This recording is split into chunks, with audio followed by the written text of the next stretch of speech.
Peluang naiknya besar sekali karena ekonomi kita akan membaik terus dan kami Pak Presiden melakukan reformasi ekonomi betul-betul serius, nggak main-main. Saya suruh kesana sini untuk beresin semuanya, yang lain juga bekerja sama. Yang jelas fondasi ekonomi akan membaik terus dan biasanya kalau ekonominya membaik, indeks akan cenderung naik. Kalau saya lihat kan dari siklus bisnis, kan ekonomi kan ada siklus bisnisnya Pak. Turun, naik. Masa ekspansi itu sekitar 7-8 tahun. Kalau kita bodoh Pak, kalau pintar bisa 10 tahun. Dari titik terendah sampai tertinggi, ekonomi kita itu, IHSG bisa naik 4-5 kali Pak. Kalau kemarin let's say terendahnya 7.000, kalau 4 kali 2.800 nanti akhir siklus bisnis di tahun 2028, 2029, 2030. Jadi prospek meningkatnya amat baik. Kalau saya lihat technical analisis jangka pendek, ini sebentar lagi sudah bottom atau mungkin sudah bottom. Jadi teman-teman nggak usah takut investasi jangka panjang, lihat fondasi ekonomi seperti apa.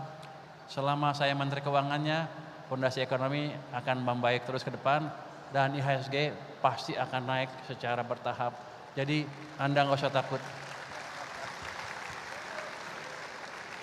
Banyak masyarakat yang menganggap statement-statement Pak Menteri itu terlalu optimis, ya, dan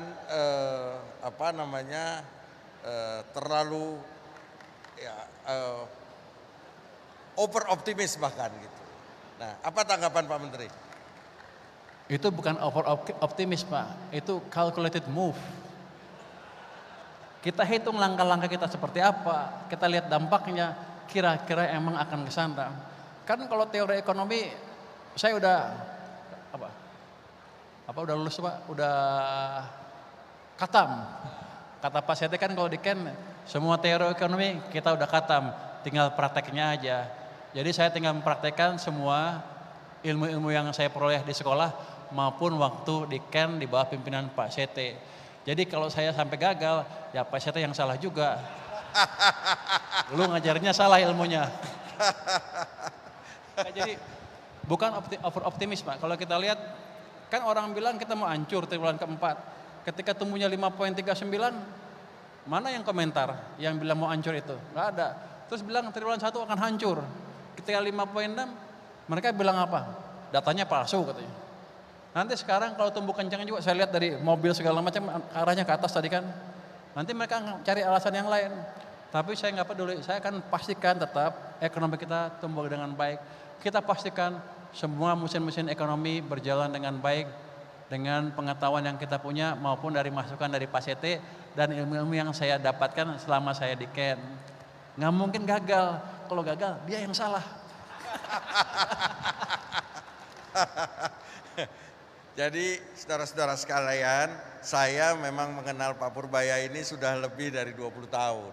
Ya, kita dulu sama-sama gitu membangun ekonomi Indonesia. Ya mudah-mudahan kita tentu berdoa Pak Purbaya ini sukses, selamat, ekonomi Indonesia pun itu cepat membaik, krisis globalnya. Bentar Pak, Bapak kok kayak pesimis, mudah-mudahan. Harusnya Pak Purbaya pasti gitu. Loh, saya ini kan sudah lengser ke Prabon, jadi tugasnya itu mendoakan. Itu ya, mendoakan agar yang masih on board itu bisa sukses kan begitu.